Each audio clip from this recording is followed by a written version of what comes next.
नमस्कार, मैं हूं चंद्रशेखर और आप देख रहे हैं मीडिया दर्पण। देखिए, संजय झा को राष्ट्रीय कार्यकारी अध्यक्ष बनाया गया, जिसके बाद संजय झा पहली बार पटना पहुंचे हैं। पटना पहुंचने के बाद जो कार्यकर्ता है जदयू के और समर्थक हैं, वो काफी उत्साहित नजर आ रहे हैं। ढोल नगारे के साथ उनका पटना एयरपोर्ट पे स्वागत किया गया, साथ ही साथ पार्टी कार्यालय में भी स्वागत किया गया। इस मुद्दे पे बात करने के लिए हमारे साथ जदयू के प्रदेश प्रवक्ता अनुप्रिया है, इनसे हम जानने का प्रयास करेंगे। संजय झा कार्यकारी अध्यक्ष बनने के बाद पहली बार बिहार लौटे हैं, कैसे देखते हैं? देखिए, आज बिहार के जो जनता दल यूनाइटेड का परिवार है, उन्होंने आज उनकी स्वागत की, क्योंकि वो राष्ट्रीय कार्यकारिणी के रूप में, अध्यक्ष बनने के रूप में पहली बार हमारे पार्टी के कार्यकर्ता से रूबरू हो रहे थे। और सबसे बड़ी बात है, जब हमारे नेता माननीय मुख्यमंत्री जी ने उनको कमाल दिया है संभालने के लिए, तो निश्चित तौर पे हम सभी का विश्वास और हम सभी उनके साथ में कंधे से कंधे मिला के चलने को तैयार है कि जनता दल यूनाइटेड परिवार मजबूत है।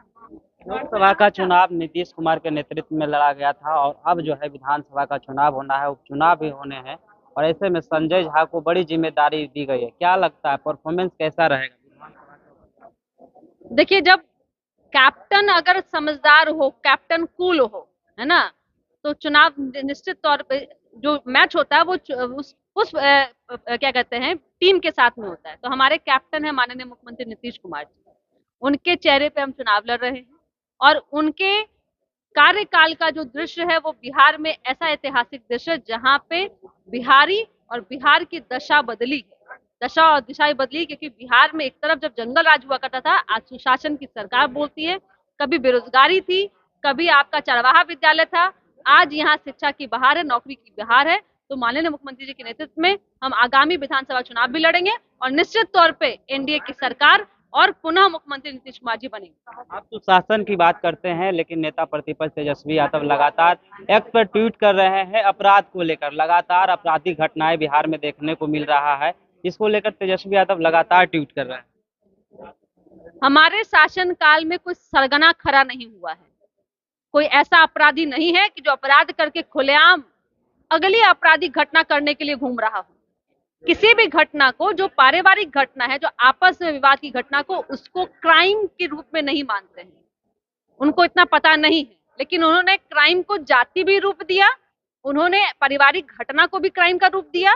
तो उनको एक बात मैं याद दिला देना चाहती हूँ, जो जनक हैं जंगल राज के, उनके माता पिता के शासनकाल, जहां पे अपराध ही सीएम आवास से कंट्रोल होता था, जहां अपराधी सीएम आवास में अब अपराध करके बैठते थे और खुलेआम, जहां प्रशासन हाथ पे हाथ रख के बैठी रहती थी, जहां पे प्रशासन को कार्य करने की अनुमति नहीं थी। आज बिहार में किसी नेता की नहीं चलती है, प्रशासन की चलती है। अगर आप अपराधी हैं, किसी से भी आपका ताल्लुकात हो, तो आप बख्शे नहीं जाते हैं। 24 घंटे के अंदर कार्रवाई होती है। और वैसे जो वो तुलना कर रहे हैं ना, तो थोड़ा तुलना जो आजकल ट्विटर पे ट्वीट कर रहे हैं, थोड़ा जमीन पे घूम लीजिए। आप पूछ लीजिए 90 से 2005 का शासनकाल, बता देगी बिहार की जनता। और मुझे लगता है कि थोड़ा सा उनको चुनाव का जो नतीजा है वो भी देखना चाहिए था। बड़ा घूम रहे थे अपने 17 महीने के शासनकाल के बारे में बोल रहे थे, जो नौकरी हमने दी। 90 से 2005 के बोलने की तो हिम्मत है नहीं उनको। उनको पता है कि क्या स्थिति होगी। तो बिहार की जनता ने लोकसभा चुनाव में उनको वोट के माध्यम से बता दिया कि आप स्वीकृत नहीं है बिहार में। जमीनी विकास की बात किया जाए तो लगातार बिहार में पुल गिर रहे हैं, हर 2 दिन पे एक पुल गिर रहे हैं। इसको लेकर भी लगातार आवाज उठा रहे तेजस्वी यादव।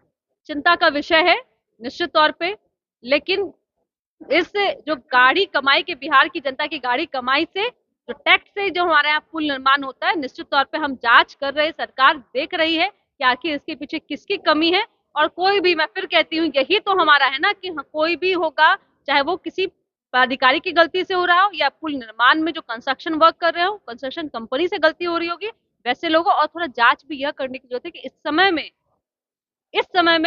में आरजेडी विपक्ष में है, इतने पुल के गिरने के क्या कारण है। और अगर वैसे जो भी व्यक्ति इसमें शामिल होंगे, निश्चित तौर पर उस पर कार्रवाई की जाएगी। आखिरी सवाल रहा, लोकसभा के चुनाव में पप्पू यादव, बीमा भारती एक दूसरे के प्रतिस्पर्धा में चुनाव लड़े थे, लेकिन इस बार जदयू से कलाधर मंडल है, तो वहाँ बीमा भारती जो है पप्पू यादव से मुलाकात की है, कैसे देख रहे रुपौली की जनता बहुत सी प्रबुद्ध है, शिक्षित है। उनको पता है कि उनका विकास माननीय मुख्यमंत्री जी के नेतृत्व में हो सकता है। और नीतीश कुमार जी के हाथों को मजबूत करने के लिए वहां जो उपचुनाव हो रहा है, जनता यूनाइटेड के जो कैंडिडेट हमारे हैं, वही चुनाव जीतेंगे।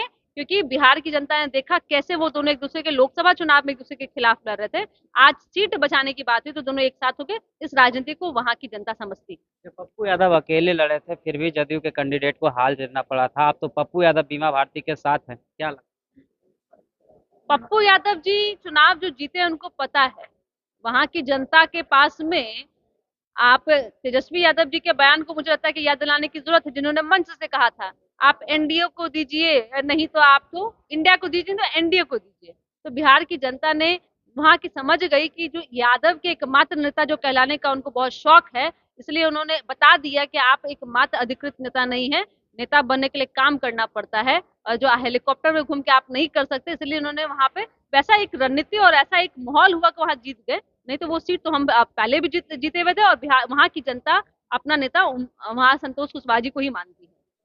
तो आपने सुना अनुप्रिया का साफ तौर पे कहना था कि संजय झा पार्टी में बहुत दिनों तक कार्य किए हैं, इनको जो है पार्टी में अनुभव है, इसलिए इनको जो है राष्ट्रीय कार्यकारी अध्यक्ष बनाया गया है। पार्टी को कैसे ऊंचाई पर ले जाना है इनको भलीभांति पता है, इसलिए इनको जो है पार्टी की तरफ से एक बड़ी जिम्मेदारी दी गई है, जिसको लेकर हम तमाम कार्यकर्ता जो है काफी खुश हैं। साथ में जब इनसे हम बात किए कि जिस प्रकार से बिहार में आए दिनों अपराध के लेकर तेजस्वी यादव ट्वीट करते रहते हैं, तो इसको लेकर भी अनुप्रिया कहते नजर आ रहे हैं कि तेजस्वी यादव 90 के दशक की बात नहीं करेंगे। अभी बिहार में सुशासन की सरकार है और अपराधियों पर तुरंत कार्रवाई की जाती है। तो ऐसे ही खबरों से लगातार अपडेट कराते रहेंगे। आप देखते रहिए मीडिया दर्शन।